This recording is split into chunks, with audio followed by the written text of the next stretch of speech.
primary focus of the conversation. That's the broader piece of legislation. This broader 1169 would replace some conditions in existing law to allow local government involvement. All right, we have before us 1338, which would repeal the provision with regard to the legislation enacted in 2004 that allows the interstate gas companies to enter upon property to make examinations, tests, land auger borings, appraisals, and surveys, and written consent, or at written consent, the owner of a certain survey.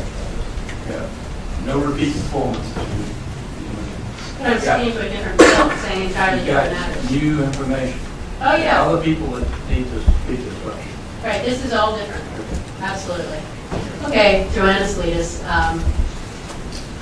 So we need 1338 to repeal the survey without permission law because the current statute, there's three big reasons. One is the current statute is not necessary for gas pipelines. Other states don't allow surveys for gas pipelines without permission. For example, New York, Massachusetts, and Pennsylvania. Prior to 2004, Virginia didn't allow surveying without permission, yet we had new gas pipelines anyway. Other utilities don't have this special provision. And again, that is exactly what 5649 is all about. Is there someone who can hand this out? Great. So 5649 is the provision for all utilities that is in existence in Virginia law to survey.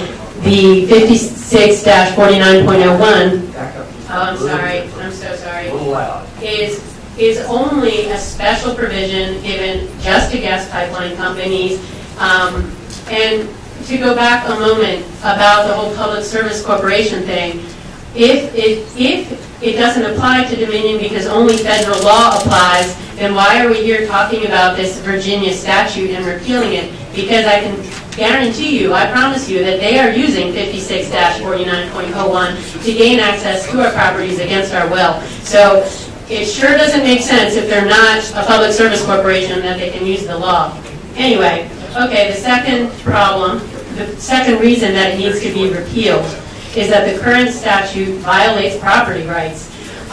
It allows gas companies unlimited entry as often and for as long as they would like. The surveys are not a one-time thing with one person or something like that. They're crews, 4 or 5 crews of men coming on. There's no limitations to the amount of time or how often they can enter your property.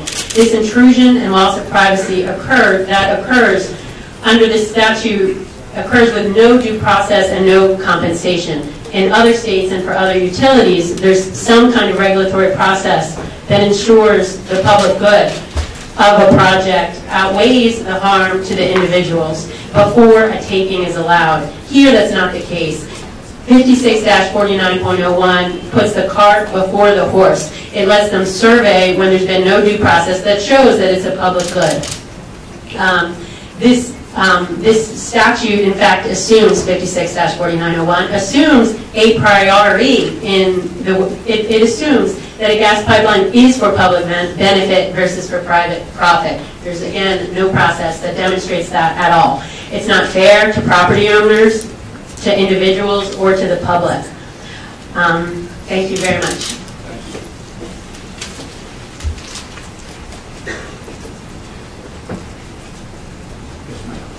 Mr. Chairman, members of the committee, thank you very much.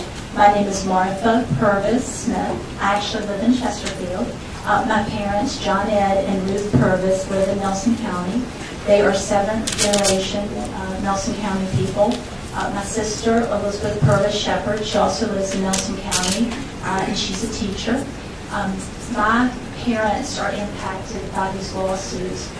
So if I could just a little bit, I'll talk about repealing. I'm talking about the statute, Senator Hanger's bill that would repeal the 2004 statute. My father is a retired farmer. He farmed part-time when he worked first at American Cyanamid. He was the personnel director there, Pine River Plant, which was the largest employer in Nelson County. until it closed, and then he went to work at Griffin Pipe in Lynchburg and was in personnel and the safety director there. He is a very fiscally conservative person. We are not anti-pipeline people. We don't think Nelson County is the right place for this pipeline, but we are very sympathetic. We understand that you all are having to deal with a lot of things and situations that are forced upon you by the federal government and other things, and you have a lot to deal with, and we understand there's a lot of support for the pipeline. So I'm not here to tell you pipeline is bad. That will all be, those arguments are made to FERC. But here's the problem for folks like my parents.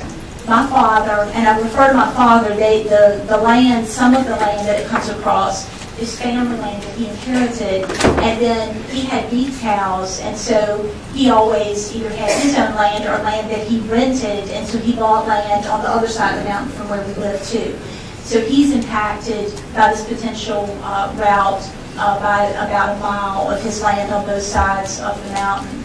My father is not a member of any group other than things like the Ruritans and Farm Bureau in his church. Okay, I just want to tell you who we are. The problem for folks like my parents, and your constituents will see this too, the problem is in May of this past year, they started getting letters from Dominion, or I can show you letters. They started getting letters basically saying, we will be coming on your land. Yeah, very nice letters, but basically saying, pursuant to Virginia law, we will be coming on your land to survey. Now, this is the thing. They are the process, that they're the separate process they're going through with FERC. That process, there's been no permit granted yet. There's been no route approved. But pursuant to this Virginia law that was passed in 2004, these property owners, they have to allow these surveyors onto their property or they're taken to court. So that's where they are right now. The thing about this law is the law that we're trying to repeal is a law that applies to interstate natural gas companies, okay? And in 2004, they were allowed to basically have the same right as intrastate gas companies.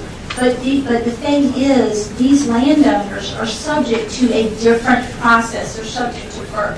So if you just put yourself or your family members or your friends or your constituents in their position, they are fighting on many different fronts. They are required with this FERC process. All these, they have to, the power companies have to show that they have a permit and where the route is. But in the meantime, all these property owners are basically forced with the surveying or they're taken to court. So here's one of the many problems with the surveying. The attachment that they get with the survey process basically says there are going to be 5 different ways we're going to survey. And these people that are coming on their land to survey, this is from Doyle Land Services in Texas, okay? This is not your local phone company or somebody running the line. These are contracted, they do all this for them. They list in the attachment, which I'm happy to show you to you, on each one of these crews that can come on your property, there's a total of a max of 22 people. And the length of time they'll be on your property and the things they'll do, it depends on what kind of property you have. My parents have a lot. They have mountain land and then they have hayfield and pasture. But on these mountain ridges and things, I mean, this is not, this is not all like picture postcard type terrain. Some of the things that it specifies that they will be allowed to do, of course they're going to do your normal, marking and all that stuff. But it says they will be allowed to dig 1.5 foot by 1.5 foot holes. Those are the hand auger borings every 50 feet. And my father has estimated with combined on the home place where they live, and we have a family cemetery, that area combined with the other side of the mountain is about a mile. So that's, if you divide that by, if they dig holes every 50 feet, that's over 100 holes. Now, the other thing you have to keep in mind is the other things in the handouts that they specify, they say, we'll indemnify you and hold you harmless. But you have to keep in mind, anybody coming on their land, these surveyors, they can sue these people for anything that happens. And the power companies have basically said, we'll indemnify you and hold you harmless. That doesn't mean they're not going to be sued. And they don't indemnify them and hold them harmless if the actions are willful, wanton, or intentional. So all I'm telling you is this. This statute really puts them in the position, it completely puts the cart before the horse. These people are already possibly going to lose their land to eminent domain. But what this 2004 statute does is it allows all these surveyors on their land prior to this process of even getting the certificate or the route. You need to recognize that the only way they can come up with a route that they can recommend to firms is to go through a process like this. And I recognize some of the angst that this is creating in the parents. But without that, it's guesswork. The last thing what we want is guesswork.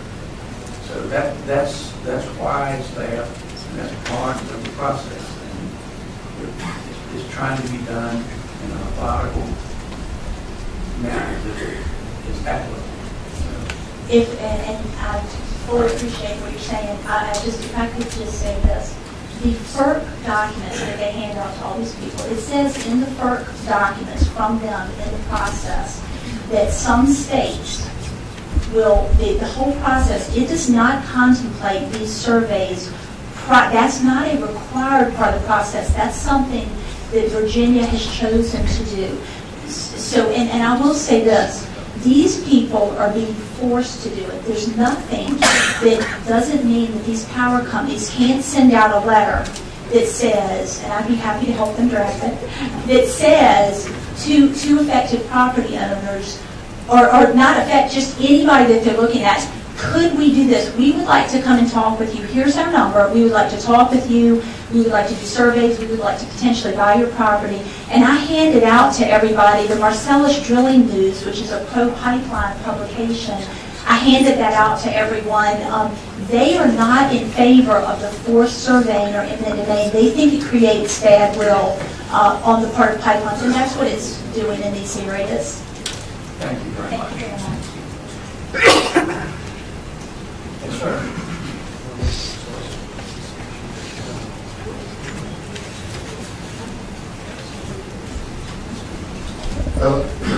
Hello, my name is Carlos Arostegui. My wife and I own Whispering Creek Farm in Buckingham County. Before I start, I've been asked to, if I may, ask the people that are here in support of 1338 to stand.